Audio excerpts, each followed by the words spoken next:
passengers stepped off a cruise ship in the middle of the Atlantic Ocean and immediately boarded flights. Now, health authorities across 4 continents are racing to find them. This timeline illustrates an 8-day blind spot. On April 24th, dozens of passengers left the ship at the remote island of Saint Helena and scattered. But the lethal pathogen they carried wasn't confirmed in a laboratory until May 2nd.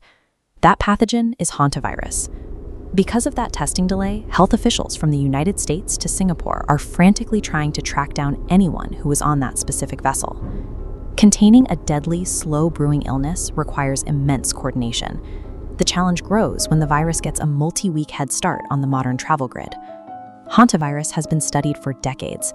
It was first widely identified during the Korean War, taking its name from the Hanta River where thousands of troops fell ill. Normally, humans contract the disease by breathing in aerosolized particles from infected rodent urine, feces, or saliva. You have to be in environments where animals like the deer mouse have left their mark. Unlike COVID-19, the hantavirus mutates very slowly. Crucially, it is rarely an airborne threat between people. In most cases, you cannot catch it simply by sharing a room with a sick person. But laboratory tests confirmed the strain on the ship is the Andes virus. This is the only type of hantavirus known to spread from human to human, passing between individuals through close, intimate contact. The presence of the Andes strain forces a change in tactics. Because this virus can move between people, every close contact on the ship represents a potential new branch of the outbreak. To understand how this happened, we have to rewind to the origin of the cruise.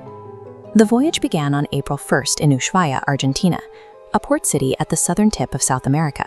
Argentina is currently seeing a surge in hantavirus cases. Warmer temperatures and increased precipitation are expanding local ecosystems, triggering an explosion in the rodent populations that carry the virus. Health authorities suspect the initial exposure happened just outside the city. A Dutch couple went birdwatching at a local landfill, inhaling the virus from the contaminated environment shortly before they boarded the ship.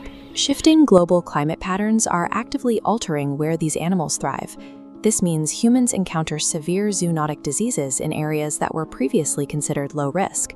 On the ship's timeline, the husband falls ill April 6th and dies April 11th.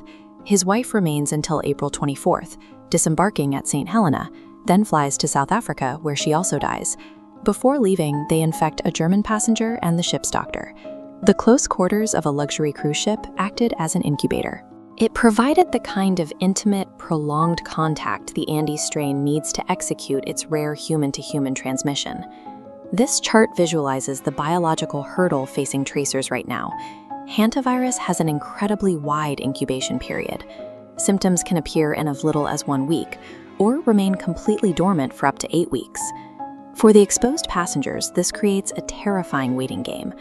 They could feel healthy while navigating international airports, only to develop severe pneumonia and respiratory distress weeks after returning home.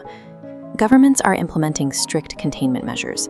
The United States arranged a repatriation flight for the remaining Americans on board, sending them directly to a specialized quarantine facility in Nebraska, equipped to handle highly communicable diseases. Meanwhile, the UK government is requiring any of its citizens returning from the ship to isolate for a full 45 days. The World Health Organization maintains that the risk to the broader general public is very low. However, the threat remains high for anyone who shared a cabin, a dining room, or a connecting flight with the initial patients.